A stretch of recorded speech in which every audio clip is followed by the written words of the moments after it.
Welcome to the second part of the Frankensnare walkthrough video. In the first part we went over the general concept and included snares, and this part will focus on what all those faders and knobs do. There are a lot of snares, but you can also get a big variety of sounds out of each individual one. Because we got different types of drums which were mic'd in different ways, we labeled the mic controls whoosh, crack, and thump.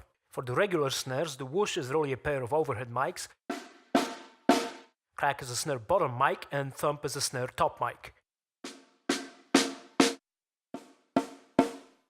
With the drums that had stuff laying on the top head and the sympathy snares, there aren't really top and bottom mics, so we basically fit the closest sounding mics into each of the three categories.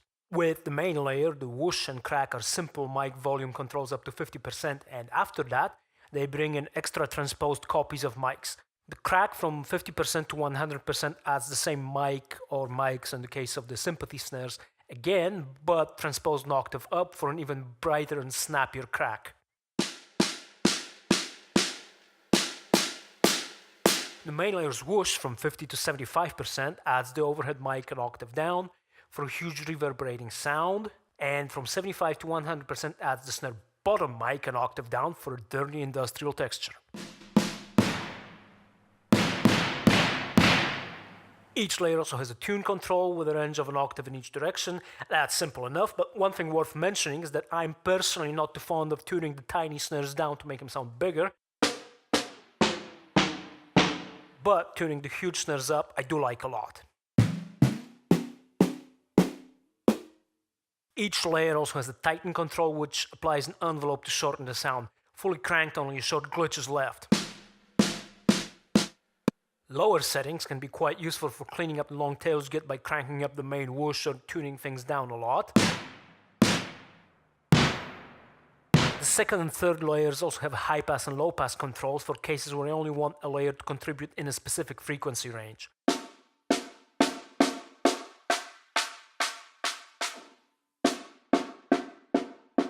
The high pass is good when tuning things down to let the sound be more like a snare and not get too boomy.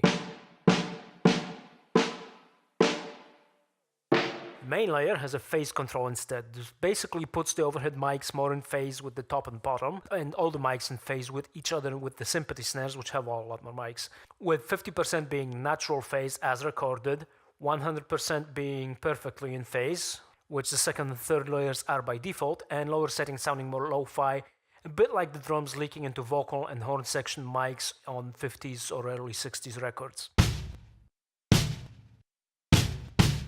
And the final difference between the layers is that only the main layer samples are used for the side sticks, because, well, maybe some people out there want to layer a side stick, but to me the point of using a side stick is to not sound huge, so we've left them unlayered. Now onto the extras, which are also not triggered by the side stick key. The claps have a bunch of volume controls, which, like the main layer's controls, do more than one thing. The main knob is a simple volume control up to 50%, and above 50% it brings in an extra copy of the same set of claps transposed an octave down, which is very 2014 house music.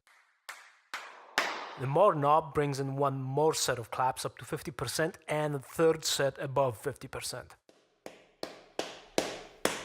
The stack knob works like the main knob, but it uses samples of fake claps made by smacking a pile of old cheap cymbals with a stick. The last volume is just a volume for the selected extra sound, either a set of guitar chicks or tambourine. If you load an individual snare, you get a separate volume for each mic, plus separate volumes for transposed mics.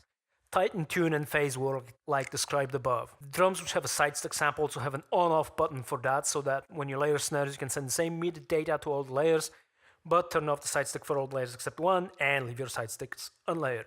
With the sympathy snares, there's a whole lot of controls. So, if you want to be like Dr. Victor Frankenstein, but with snare drum samples instead of human corpses, head on over to Karoryfer.com to buy the Frankensnare. You can also buy swirly drums, secret agent guitar, and download our various free samples. And thanks for watching.